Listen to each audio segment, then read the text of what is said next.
Allah dalam tariqah safariyah baru hanya bisa menghilangkan nafsu amarah. Makanya zikir itu ada martabat 7.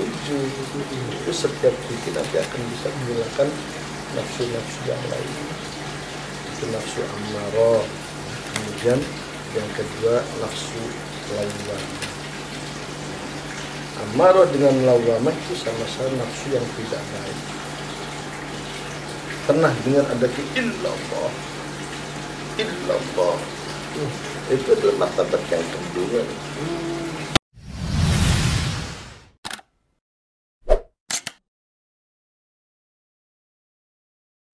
Assalamualaikum warahmatullahi wabarakatuh. Alhamdulillah, alhamdulillah rabbil alamin wa bihi nasta'inu ala umuri dunya wad din. Wassalatu wassalamu ala asyrafil anbiya'i wal mursalin wa ala alihi wa ashabihi ajma'in. Amma ba'd. Alhamdulillah, teman-teman subscriber channel HMR Menara TV yang saya cintai, ketemu lagi kita dalam satu segmen acara yaitu Sodik, yaitu soal yang dalam kiai. Alhamdulillah pada kesempatan kali ini kita dapat diberikan kesempatan untuk soal ke beliau, dalam beliau yaitu dalam Babah Ade atau Kiai Haji Ade Mas Umar LC. Beliau adalah seorang sosok kiai yang sangat luar biasa. Kepakarannya di bidang tasawuf sudah tidak diragukan lagi karena beliau jurusan atau sempat kuliah starta satunya di Mesir yaitu di jurusan akidah wal falsafah. Beliau menghabiskan pendidikannya di pondok pesantren dari mulai ibtidaiyah sampai dengan aliyah. Kemudian melanjutkan pendidikan non formalnya di pondok pesantren Kloso Mojo Kediri. Kemudian langsung melanjutkan kuliah S1-nya di Al-Azhar University of Cairo di Mesir. Alhamdulillah pada kesempatan kali kita langsung dapat bertemu dengan beliau. Assalamualaikum Bapak Ade. Waalaikumsalam warahmatullahi wabarakatuh. Bagaimana kabarnya? Alhamdulillah, tamam, kuis. Alhamdulillah sehat walafiat. Bidu'aikum semuanya. Amin.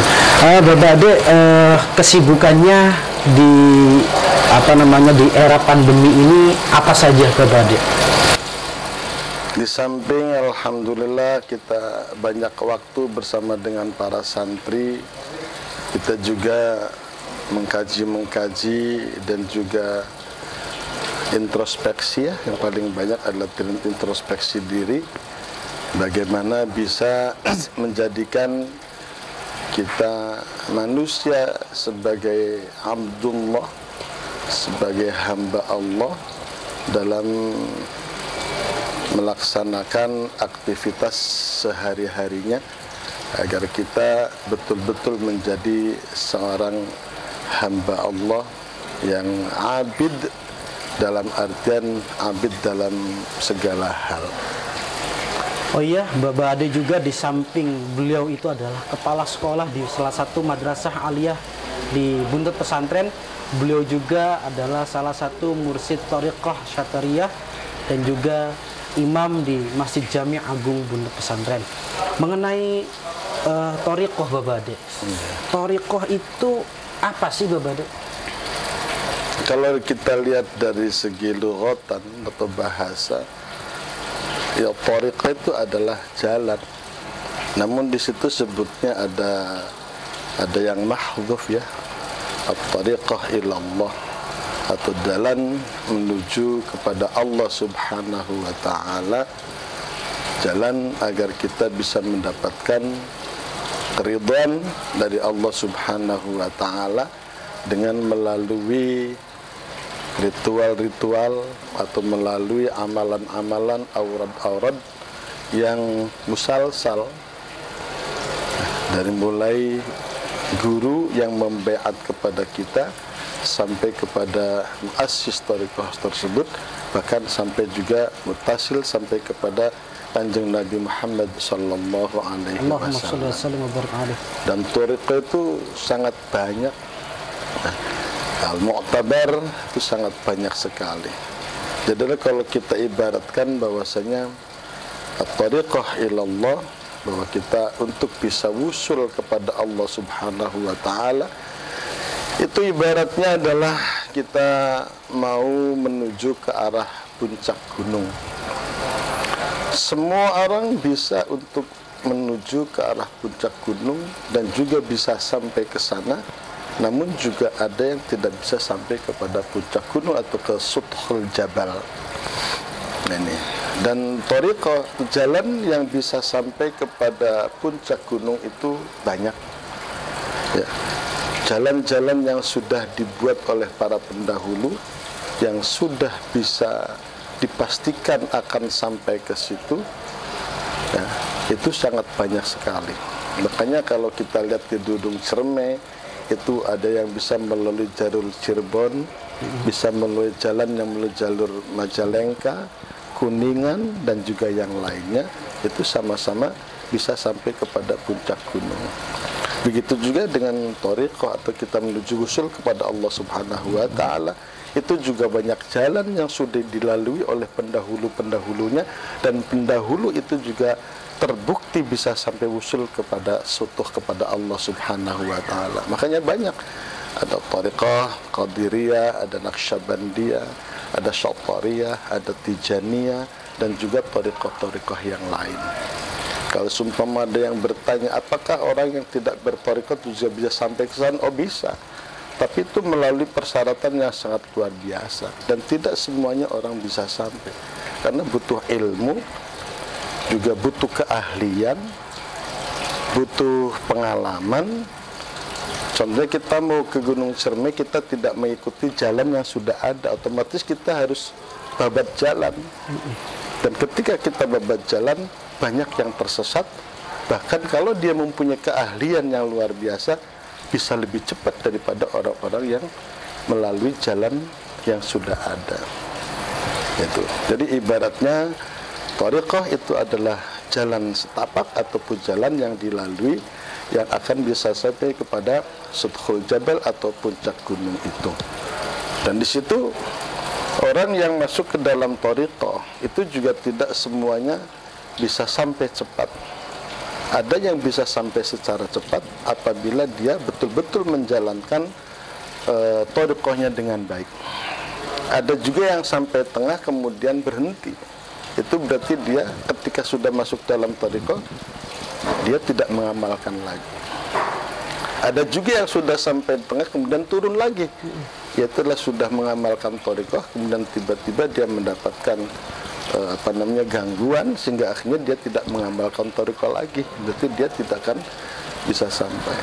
Nah, untuk orang yang bisa cepat, itu adalah dengan cara dia terus istiqomah, menjalankan auradnya dan juga menjalankan amaliyah-amaliyahnya, yang sebetulnya amaliyahnya juga tidak jauh dengan pengamalan syariat. Kalau dalam thariqah, khususnya dalam thariqah Syathariyah, itu bahwa orang yang mengikuti sebuah thariqah itu melalui 3 fase. Yang pertama adalah fase akhyar, yang kedua adalah abrar, yang ketiga adalah sattar dalam thariqah Syathariyah ini.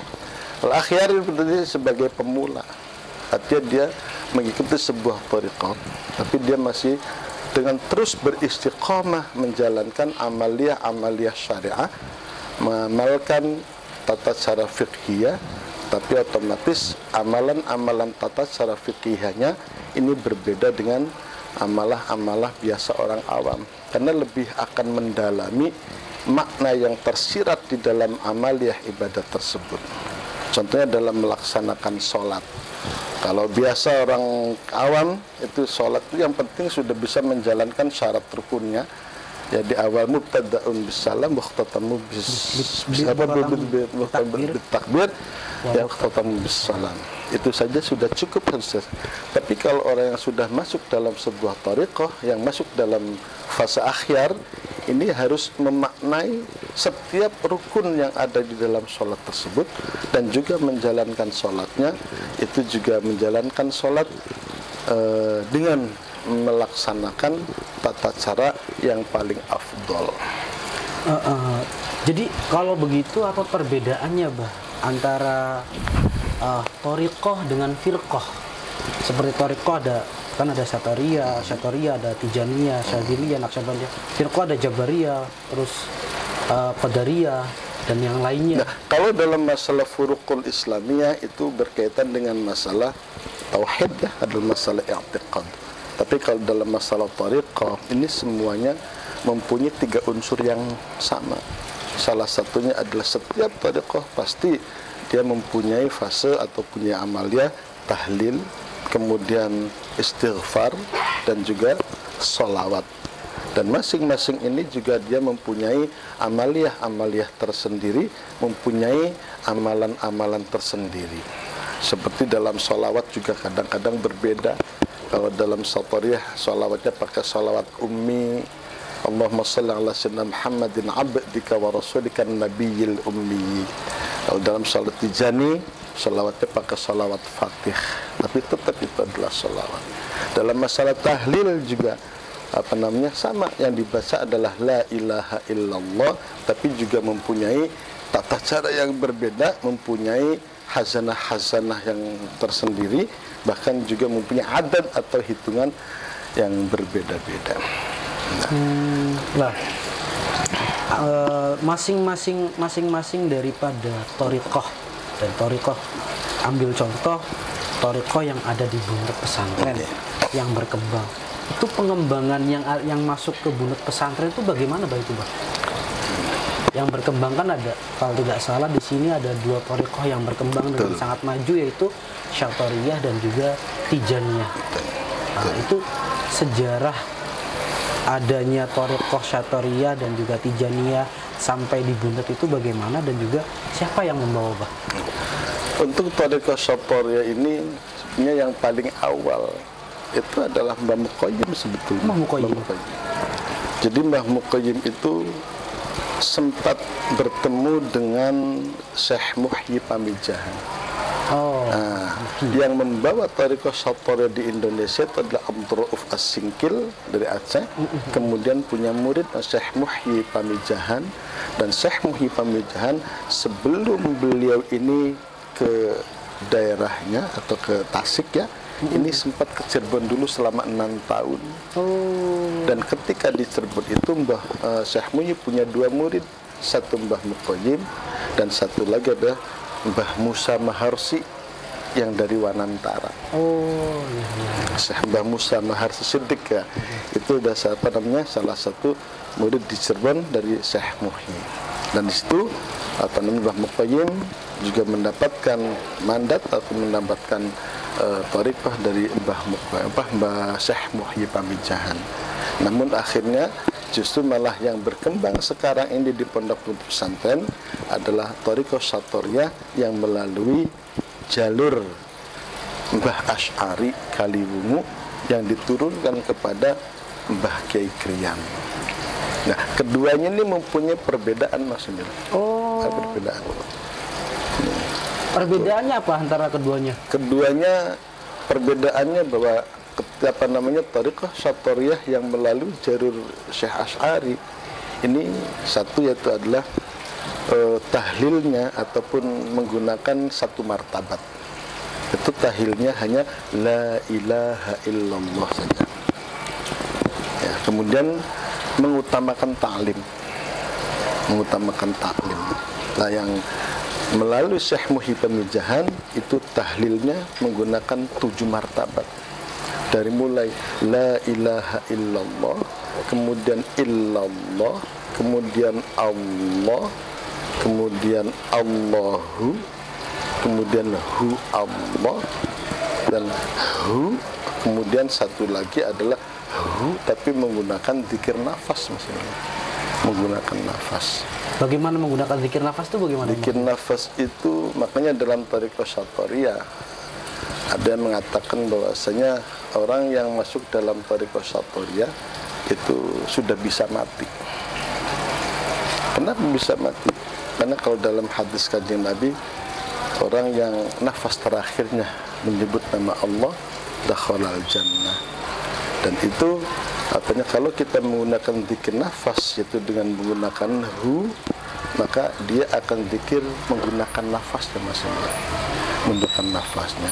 Dan cara pengucapannya bukan dengan cara mengeluarkan nafas, tapi memasukkan nafas. Jadi kalau kita mengucapkan hu itu berarti mengeluarkan nafas. Tapi kalau dikit nafas tidak bersuara berarti, Bang? Tidak bersuara. Artinya melebur di dalam hati. Nah itu.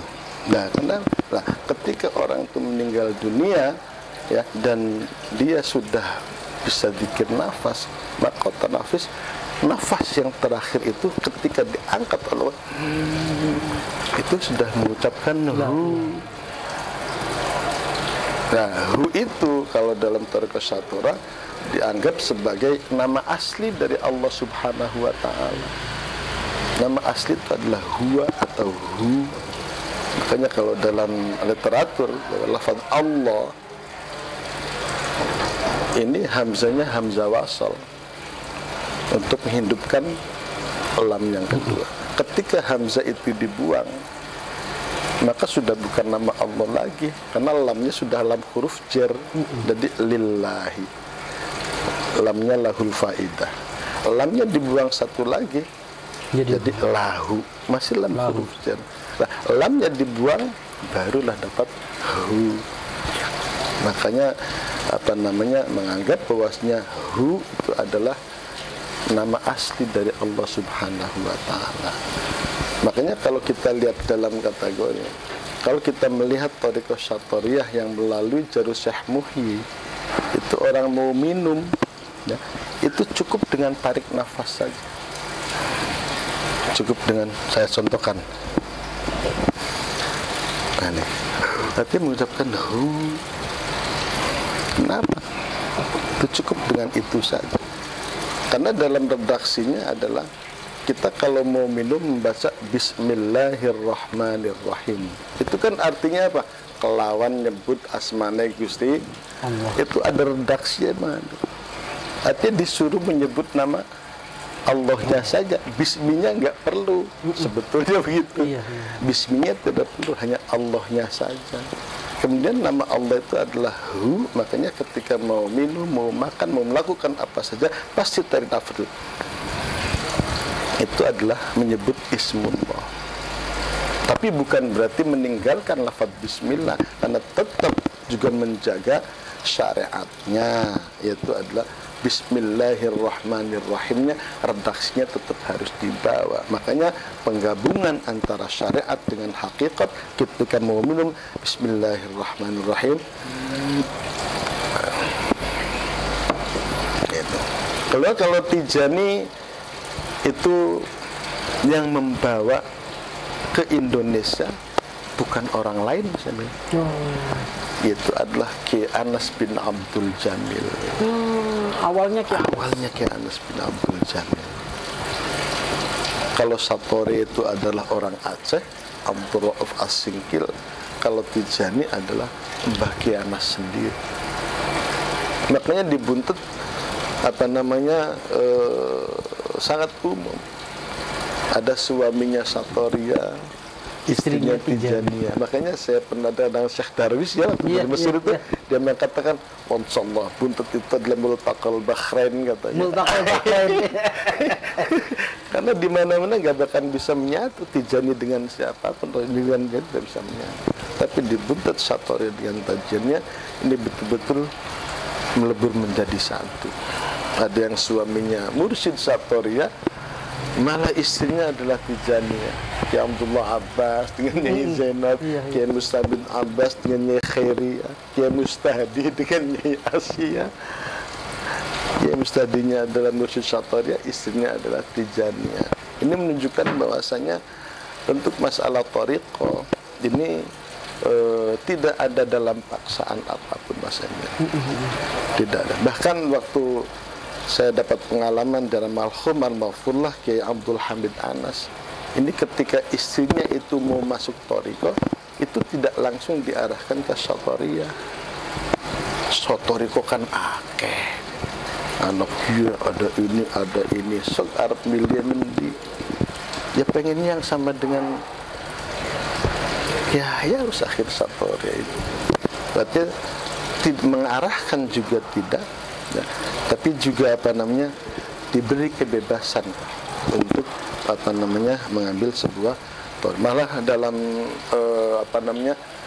dalam Mu'tamar Thariqah ya, itu pernah disebutkan bahwasanya apabila ada orang yang dipaksa, artinya tanpa sekehendak dia, kemudian temu-temu di beat saja ya, dan dianya hatinya masih belum menerima, maka itu bisa jadi beatnya tidak sah. Kecuali kalau memang dia di beat kemudian akhirnya dia terima, itu nggak jadi masalah. Nah itu. Kemudian tadi seperti yang Babah bicarakan, di dalam thariqah Syatoriyah dan juga di dalam thariqah Tijani ada beberapa sholawat. Ada sholawat misalkan di Syatoriyah ada sholawat ummi ya, di Tijani ada sholawat fatih. Apakah orang itu harus masuk thariqah Tijani atau Syatori untuk bisa mengamalkan atau mengauratkan sholawat fatih dan juga sholawat ummi? Contoh saya itu pernah diberikan ijazah oleh salah seorang kiai untuk membaca sholawat fatih dan juga sholawat ummi, tapi saya belum masuk ke thariqah manapun. Apakah saya boleh mengamalkannya, Bang? Boleh, boleh, nggak jadi masalah. Artinya masalah sholawat itu kalau sholawat itu memang sangat umum sekali. Artinya siapa saja boleh mengamalkan sholawat. Ya, sholawat apa saja. Ya, cuma nanti kalau yang sifatnya amalia, yang sifatnya mujiz ataupun ijazah, itu biasanya ada adat-adat tertentu. Ya, adat ini harus dibaca sekian, ini harus dibaca sekian. Tapi kalau secara umum, artinya tanpa ijazah juga bisa, apalagi kalau kita sudah diijazahkan. Yang tidak berijazah, ya contohnya seumpama ada orang yang dia tidak masuk dalam thariqah, tapi dia mengamalkan beberapa amalan-amalan yang di Syatoriyah ada, yang di Qadiriyah ada, yang di Tijaniyah juga ada. Ya, artinya semua amalan dia baca, ya, walaupun dia tidak masuk dalam thariqah Syatoriyah. Ini ibaratnya kalau dia sedang naik puncak gunung, dia berjalan sendiri dengan jalur yang dia buat. Tapi ketika di tengah jalan bertemu dengan jalur Syatoriyah, berarti dia bacanya sholawat ummi ini berarti. Kemudian ternyata ketemu dengan jalur Tijaniyah, berarti dia ada baca sholawat fatihnya. Ya. Tapi akhirnya keluar lagi di jalur lagi. Itu orang yang ibarat seperti itu. Kalau ada mengamalkan thariqah, mengamalkan amalan-amalan yang sama dengan thariqah. Tapi kalau dia mengitukan masuk dalam sebuah thariqah, maka dia akan jalannya terus lempeng, tidak akan belok-belok sampai kepada puncak gunungnya. Artinya berarti thariqah itu adalah kalau kita analogikan jalan tol gitu. Nah, itu jalannya, jalan Shiratal Mustaqim ya, jalan yang lurus. Kalau Shiratal Mustaqim, jalan yang lurus itu adalah jalan yang terdekat bainan nuqtataini. Aqrabut tariqin bainan nuqtataini. Itu jalan lurus. Antara titik satu dan titik lain itu paling dekat. Nah, kalau bengkok, lebih lama. Shiratal Mustaqim, jalan lurus. Yang menarik itu tadi, Bang. Yeah. Ada di Buntet itu ada beberapa thariqah, diantaranya adalah thariqah Syatoriyah dan Tijaniyah, yang mana seperti yang dikatakan tadi Babah, multaqal bahrain di Buntet itu. Karena seringkali antara Syatoriyah dan juga Tijaniyah itu teradu domba, tapi di Buntet damai saja. Seperti yang tadi dikatakan, pembawa thariqah Tijani itu adalah Mbah Anas Ibn Abdul Jamil, Ibn Kiai Abdul Jamil. Tapi Mbah Abdul Hamid Anasnya Syatoriyah, Bah. Itu sangat luar biasa sekali. Dan sepertinya misalkan kenapa sih, Bah, antara thariqah Syatoriyah dan thariqah Tijaniyah seakan-akan seperti tidak akur gitu, Bah? Itu ceritanya gimana, Bah? Sebetulnya enggak. Sebetulnya enggak ada. Jadi khusus untuk di Buntet, ya, untuk di Buntet itu memang tidak ada perbedaan sekali antara thariqah Tijaniyah dengan thariqah Syatoriyah. Tidak ada perbedaan sama sekali. Bahkan kita juga yang awalnya masyhur dengan Thariqah Syatoria, ya kemudian ada hailalah pada hari Jumat itu di masjid, wazifah ada hailalah di masjid, itu Tijani. Ya kan Satorinya tidak ada, artinya tidak ada zikir jaharnya. Kiai Hamid ya itu menunjukkan bahwasanya tidak ada ta'assub, ya, tidak ada fanatisme, walaupun memang ada salah satu syarat fanatisme ya di dalam sebuah thariqah, tapi fanatisme yang syar'iyah otomatis, bukan fanatisme yang lain. Yang manusiawi lah. Manusiawi. Fanatisme, karena bagaimanapun juga kita harus kepada syekh, kepada mursyid itu memang harus paling utama kalau dalam masalah thariqah. Ya, Kiai Hamid sendiri saya contoh, beliau adalah khalifah. Seharusnya beliau adalah khalifah daripada thariqah Tijaniyah karena dia putra dari Kiai Abdul Hamid Anas ini, putra dari Mbak Anas yang berjani. Tapi karena beliau orang yang thariqah, ya, ketika dia ini dibaiat oleh kakaknya yaitu Kiai Mustahdi Abbas, kakak iparnya, ya, di baiat Thariqah Syatoria, ya, beliau sangat menjaga sekali, bahkan beliau sudah dipasrahin kitab-kitab dari Kiai Junaidi Anas, kitab-kitab sudah dipasrahkan semua. Tapi karena beliau sudah dibaiat sama gurunya yaitu adalah Kiai Mustahdi Abbas, beliau sangat menjaga sekali. Bahkan beliau sendiri itu tidak mau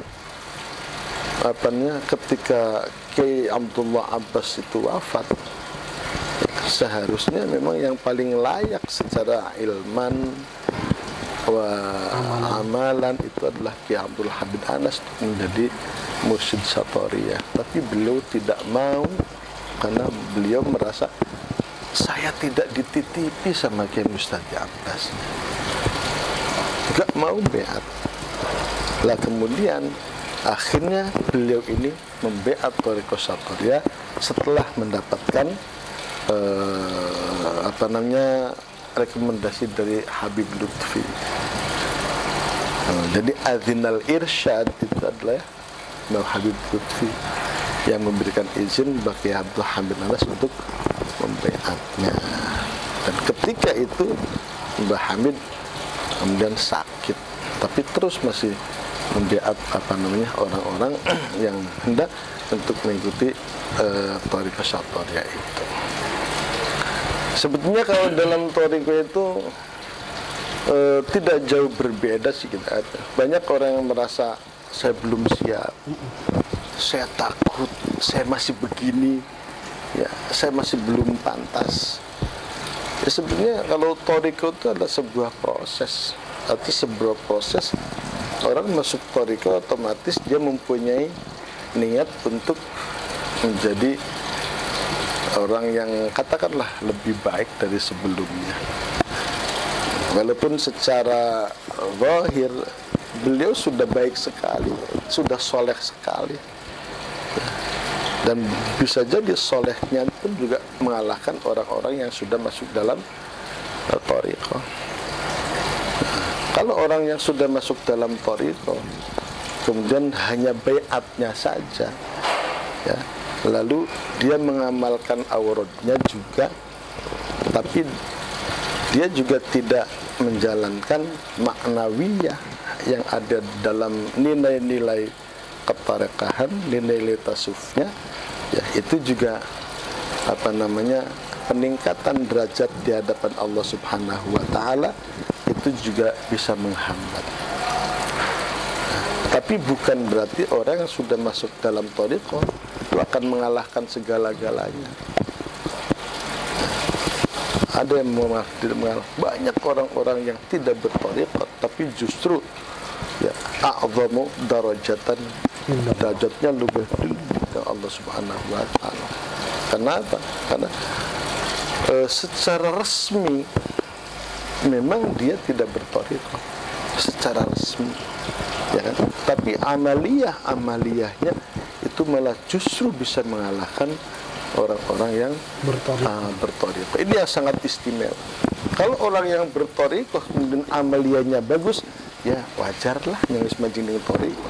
Tapi orang yang belum masuk toriko, tapi dia mempunyai amaliyah yang bisa melebihi samahahnya, lutful qalbinya, kalamnya, ibadahnya, ya ini sangat luar biasa. Karena orang yang sebenarnya kita juga semuanya bisa dan tidak bukan masuk dalam ranah tasawuf saja, dalam melaksanakan sholat itu juga banyak memperbaiki oleh kita. Namun pada hakikatnya kita tidak menjalankan semaksimal mungkin. Contoh kita atau santri, ya, orang yang qadha sholat itu biasanya kita kalau sholatnya qadha itu kan asal-asalan baik, asal-asalan Allahu Akbar, Allahu Akbar. Padahal orang yang qadha sholat itu seharusnya dilaksanakan lebih sempurna dari sholat berjamaah, karena dia sudah ketinggalan syarat rukun yang banyak. Jadi untuk bisa menambal agar sholat qadhanya itu, walaupun sholat qadha semaksimal mungkin, itu masih belum bisa mengalahkan sholat adaan yang jamaatan seumpama.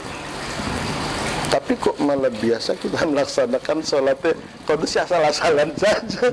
Akhafu minal ada. Iya, akhafu minal ada. Seharusnya harus lebih sempurna dari adaan, itu pun juga masih belum bisa. Kenapa? Karena sholat itu jelas kharijal waqti, di luar waktu. Nah itu diantara satu. Dan yang kedua, makanya orang yang siapa saja kita orang thariqah ini harus banyak membaca sirah itu atau manaqibus sholihin, biografi. Kemudian juga tata cara kaifiyah, bagaimana sholatnya ini, bagaimana sholatnya ini, bagaimana sholat.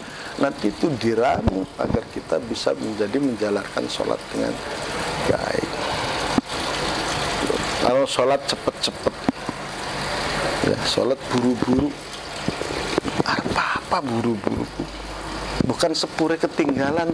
Mereka sepur gak jere Gusti Allah mangkatnya jere. Berangkatnya kereta itu apa kata Gusti Allah? Ya, limadza ajjalta salat? Kenapa kamu mempercepat padahal segala sesuatu itu adalah minallah, ketentuannya Gusti Allah. Itu diantara. Kemudian juga adalah masalah yang lain, ya. Makanya nanti kalau dalam thariqah Syatoria, ya, itu yang namanya tahlil itu ada beberapa macam ya, ada istilahnya zikrul mutlak. Ya, zikrul mutlak itu zikir yang umum, la ilaha illallah biduni kaifiyah, biduni harkah, dengan tanpa gerak, dengan tanpa cara, ya, itu zikru kullil makhluqat. Jadi semua makhluk itu berzikir. Zikirnya la ilaha illallah, la ilaha illallah. Yang kedua adalah zikir hamailiyah. Zikir hamailiyah itu adalah melalui beberapa darab atau melalui beberapa ketukan. Ya, sehingga akhirnya menjadi zikir tawaf. Zikir muter. Jadi antaranya la ilaha illallah. Itu kan orang tahlil itu kan sambil geleng-geleng kepala, ya. Itu bukan asal gini-gini saja itu, Bang. Itu ada teorinya, namanya zikir hamailiyah. Iya, itu diawali dari dari jantung. La itu dari sini, la ilaha illallah. Illallah itu ad-darbu ala sonubari, ditancapkan ke dalam sonubari. Jadi aslinya zikir la ilaha illallah, la ilaha illallah, la ilaha illallah. Itu adalah zikir hamailiyah. Nah, kalau dalam thariqah Syatoria, orang yang zikir la ilaha illallah itu baru hanya bisa menghilangkan nafsu ammaroh saja mainnya. Jadi baru hanya bisa menghilangkan nafsu ammaroh. Itu pun kalau kita zikirnya dengan baik, dengan bidorbi ala sonubari. Artinya zikir laisa bil lisan, bling padu lisan baik, tapi juga tancapkan di dalam hati. La ilaha illallah, la ilaha illallah. Itu zikirnya orang-orang yang masuk dalam sebuah thariqah. Zikirnya orang biasa, orang awam kayak kita, ya. Apalagi zikirnya orang awam kayak kita. With zikirnya kita orang awam, orang bodoh, zikirnya asal-asalan saja. Kalau zikirnya poroke sih beda dengan kita. Walaupun beliau kelihatannya tidak, tapi hati berzikir. Jadi la ilaha illallah dalam thariqah Syathariyah baru hanya bisa menghilangkan nafsu ammarah saja. Makanya zikir itu ada martabat 7. Itu setiap zikir nanti akan bisa menghilangkan nafsu-nafsu yang lainnya. Itu nafsu ammarah, ya. Kemudian yang kedua nafsu lawamah. Ammarah dengan lawamah itu sama-sama nafsu yang tidak baik. Pernah dengar ada illallah, illallah, ya. Itu adalah martabat yang kedua itu. Itu martabat yang kedua. Jadi kita tidak la ilaha illallah, illallah, illallah. Orang yang zikir illallah itu nanti bisa menghilangkan nafsu lawamah. Nafsu ammarah itu jelasnya artinya nafsu yang mengarah ammaratun bisu yang jelek-jelek. Lawamah juga masih sama, ya, masuk. Nanti kalau sudah itu baru naik ke zikir yang nomor 3, yaitu zikir Allah, Allah, Allah. Nah, itu nanti masuk pada zikir nafsu mulhimah. Jadi ada nafsu ammarah, nafsu lawamah, nafsu mulhimah, nafsu mutmainnah, radiyah, mardiyah, kamilah, ya kan? Ada 7. Nah ini mulai nafsu yang baik itu adalah pada nafsu yang nomor 3. Ya, yang nafsu pada nafsu yang mulhimah. Ini karena di situ sudah ada qanaah, sudah ada apa. Nanti itu nafsu-nafsu itu adalah hilang. Jadi sumpah kita melaksanakan sholat pengen oleh ganjaran, masih ada nafsu itu, masih ada nafsu. Ya, nanti betul-betul saudara-saudara pas masuk pada level nafsu kamilah itu betul-betul sudah betul-betul lillahi ta'ala. Ya, tidak ada yang lainnya. Nah, itu. Makanya dalam orang yang berthariqah itu memang harus betul-betul menjaga, dan menjaganya itu juga melalui proses riyadhah, melalui proses tajrubah, melalui proses istiqomah. Karena kita untuk bisa mendapatkan pada sesuatu yang level yang baik itu ya, tidak harus melalui proses yang panjang. Saya sekarang kemarin waktu ngaji hikam sama Kiai Adib itu ya, Mas Syekh Ab-Bannani itu dia bisa mendapatkan kenikmatan sholat malam setelah 20 tahun sholat malam baru mendapatkan kenikmatan. Artinya tidak perlu proses. Perlu proses yang sangat banyak. Terus proses dan terus pembiasaan. Tapi orang yang pertama kali masuk sebuah thariqah, ya, ini juga membutuhkan proses yang sangat panjang agar dia betul-betul bisa menjadi orang yang kompeten dalam thariqahnya. Oh iya, Bah. Di awal bahwa thariqah itu yang membawa Syathariyah itu adalah Mbah Muqayyim dan juga Mbah Wali Kriyan. Dari kedua ulama tadi itu adalah dua ulama yang sangat luar biasa, yang saya tahu itu sangat luar biasa dan juga tidak menetap di satu tempat. Menurut keturunannya pun ada beberapa yang memang tidak tidak menetap di satu tempat, bahkan terkenal di daerah lain. Seperti ada yang pernah menanyakan salah seorang subscriber kami, yaitu masalah Mbah Wali Hasan Ibn Syekh Mun'im, Kiai Haji Mun'im Muta'ad, itu berada di Banyuwangi dan terkenal sekali kewaliannya. Pertanyaannya, kenapa kok bisa Mbah Wali Hasan yang berasal dari Buntet bisa berada di Banyuwangi dan sangat terkenal kewaliannya? Bagaimana itu? Ya,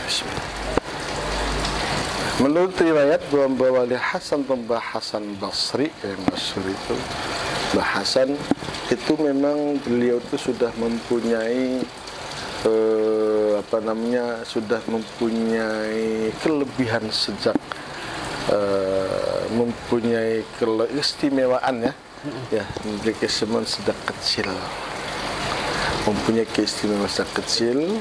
Kemudian beliau juga tidak sama dengan orang-orang biasa, karena beliau mempunyai kecenderungan arah kepada tasawuf yang sangat tinggi levelnya. Dan menuju ke arah Banyuwangi itu sebetulnya juga melalui proses perjalanan. Jadi beberapa tempat yang disinggahi, ya, dan ada juga di Anping itu juga beliau mempunyai tingkat kepedulian sosial yang sangat tinggi, Mas. Jadi ketika tempat yang dia singgahi, dia menempat beberapa di sini sambil pengajian, lalu juga memberikan pelajaran atau mengajarkan tata cara model bertani ataupun yang lainnya. Ketika masyarakat yang beliau tempat itu sudah mapan, beliau pergi lagi ke tempat lain, terus sampai akhirnya sampai ke desa daerah Muncar itu adalah ujung Banyuwangi. Itu nama desanya Tegal Ndelimo. Namanya Tegal Ndelimo. Saya sempat berbincang sama orang yang sangat sepuh di situ, Mas. Kira-kira 1 bulan yang lalu saya sempat ziarah ke beliau, bertemu dengan salah satu orang yang sangat sepuh sekali, dan dia termasuk yang menyiapkan daharan pada Mbah Wali Hasan itu.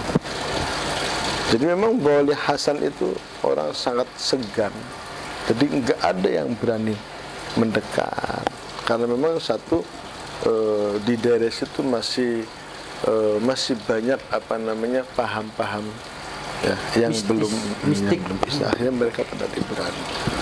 Artinya sedikit demi sedikit mulai lambat laun. Bahkan ada satu riwayat yang mengatakan bahwasanya ketika Mbah Wali Hasan itu datang ke Banyuwangi, itu tiap hari ada harimau yang ngejar-ngejar rusa. Nanti kalau sudah masuk ke rumah Mbah Hasan, udah ditinggal. Rusanya tiap hari itu. Itu ternyata si harimau itu katanya menyediakan monggo disembelih lah. Akhirnya karena tiap hari bahasan, akhirnya suatu hari ngomong sama harimaunya, isune beli doyan, wis aja nomani kan. Hari berikutnya sudah tidak ke situ lagi si harimau. Itu salah satu, itu salah satu min karomati di antaranya. Kalau itu kata kafir sukut katanya, tidak banyak bicara orangnya, tidak banyak bicara. Ya, kemudian ketika ada tamu juga seperlunya saja. Bahkan ketika datang ke Buntet itu kan pernah datang ke Buntet. Pernah datang ke Buntet itu bersama dengan Kiai Imam Mujahid. Bukan Kiai Imam ahli falak. Oke, Imam. Kiai Imam Abdul Mu'in. Berarti kakaknya atau adiknya? Iya. Katanya ya, kan ngobrol sih. Ngobrol apa? Wis weru bari aja. Ngobrolnya hati dari hati. Itu. Kemudian apa namanya, Mbah itu juga terus banyak menceritakan. Saya tanya, punya istri enggak? Punya aja, punya istri.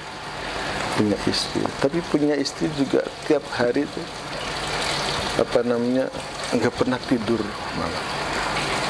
Terus nyambung sampai subuh, terus boten didemok coba istrinya.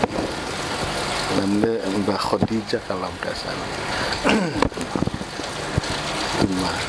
Nah kemudian ya salah satunya yang saya dapat riwayat dari banyak itu, terutama dari Kiai Amir ya, Kiai Amiruddin, yang bahwasanya ada salah satu yang menjadi murid beliau itu namanya Kiai Iskandar.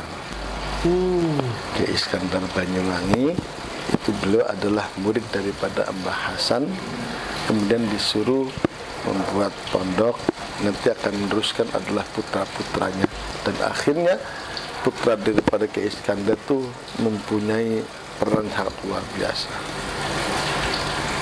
Di antara Kiai Anwar Iskandar yang punya As-Siddiqiyah, ya, Kiai yang kemarin meninggal. Iya.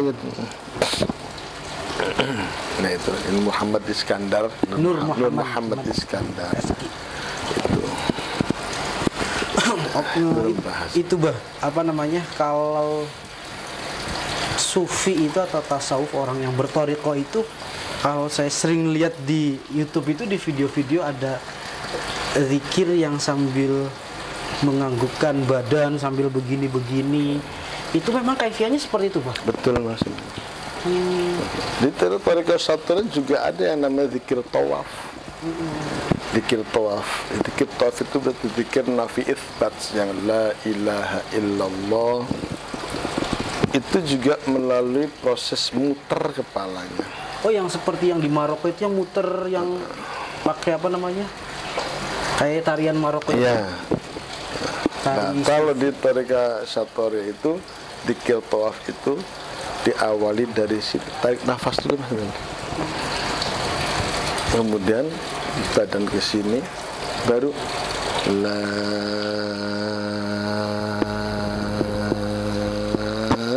ilaha illallah. Jadi badan ini kayak ada la, ikuti pemutaran la. Lalu di sini ada alif. La ilaha illallah. La ilaha illallah. Nanti kalau illallah berarti tinggal dari illallah, dari sini. Illallah. Illallah. Illallah. Allah dari sini. Allah. Allah. Allah. Nanti Allahu, kalau hu ke atas. Allahu. Allahu. Hu Allah. Hu Allah. Nanti terakhir hu. Hu ke atas.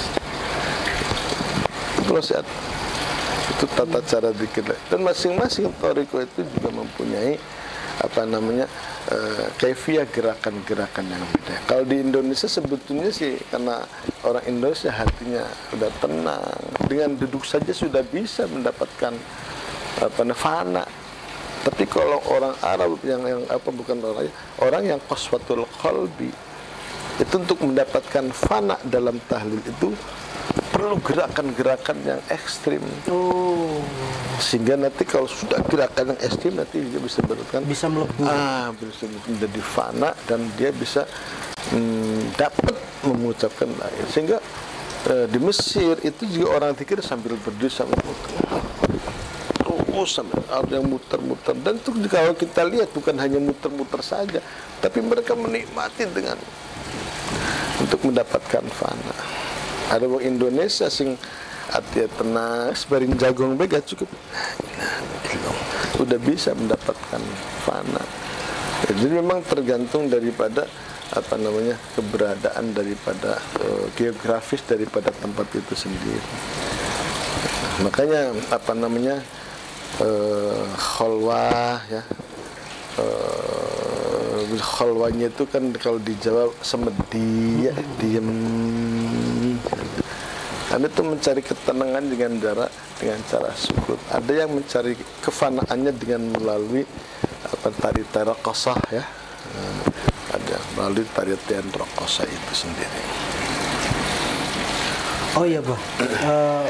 Terakhir pertanyaan dari saya. Saya lihat Baba itu pernah di Mesir, Bah.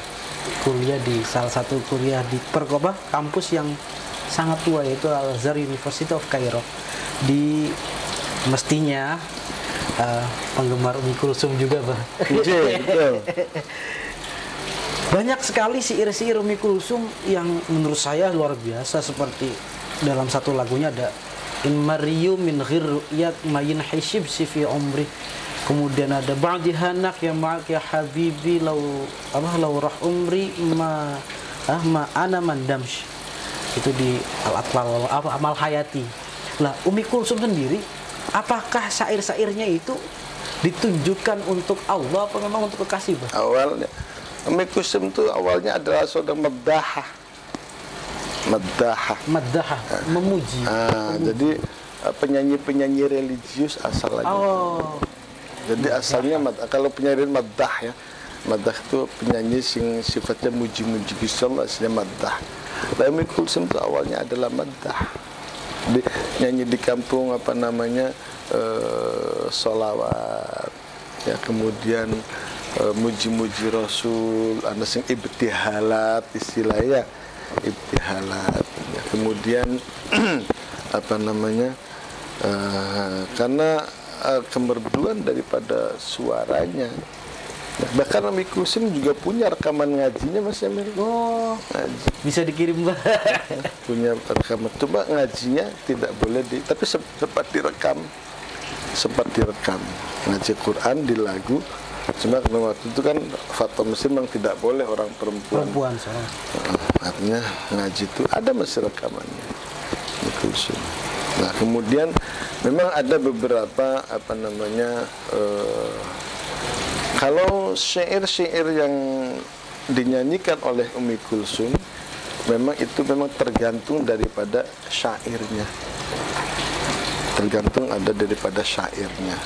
Ya, kalau sumpama ada beberapa syair-syairan yang memang ditujukan kepada Allah, ya, seperti Rubaiyatul Khayyam, ya, Rubaiyatul Khayyam, kemudian juga Aghani Rab'ah Adawiyah, ya, Araftul Hawa Araftu Hawaka, itu. Kemudian Unkurud Dufuf, Mawfudul Arush, Sama'tu Sautan Hatifan Fis Sahar. Nah, itu ada Rubaiyatul Khayyam. Itu memang syair-syair yang sangat luar biasa, ya, menunjukkan kehambaannya di hadapan Allah Subhanahu wa Ta'ala. Dan juga masih menyanyikan madah pada Rasul, ya, seperti Wulidal Huda, ya, kemudian Sulasiyatul Muqaddasah. Namun juga ada syair-syair yang ghazal, ya, artinya asmara, ya. Yang ghazal yang asmara itu juga sangat luar biasa. Dan itu yang paling banyak itu adalah syair daripada Ahmad Rami.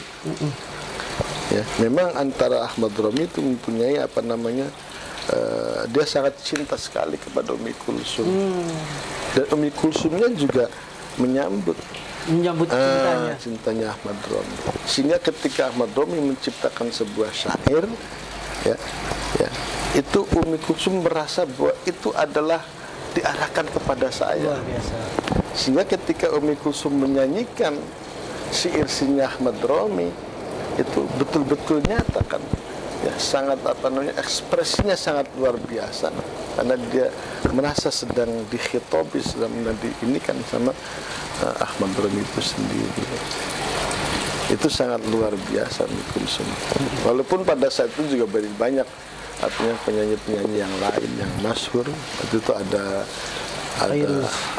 Fairuz, dan ada Sabah, Wardah masih muda-muda. Kemudian juga ada laki-lakinya Abdul Halim Hafid, ya. Kemudian ada Fadil Al-Atras, dan juga banyak penyanyi-penyanyi lain yang pada zaman itu kemudian tidak terdengar.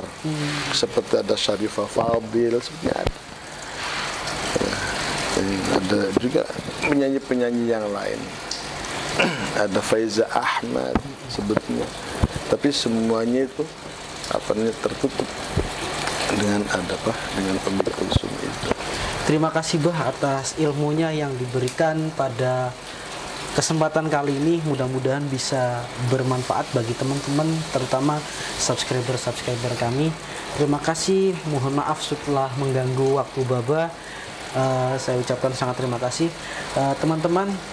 Alhamdulillah akhirnya di penghujung acara kita harus berpisah karena waktu yang membatasi kita. Mudah-mudahan apa yang kita obrolkan bermanfaat bagi teman-teman semua. Jangan lupa like, komentar, subscribe, dan juga share video kami. Dukung kami lewat share dan juga like tersebut agar kami bisa lebih kreatif. Satu kalimat dari Ummi Kulsum, in maryumi fi ru'yak mayin khishib simin umrik. Apabila satu hari terlewat tanpa bertemu denganmu, maka aku tidak akan pernah menghitung hari tersebut. Wallahul muwaffiq ila aqwamit thariq. Wassalamualaikum warahmatullahi wabarakatuh. Waalaikumsalam warahmatullahi wabarakatuh.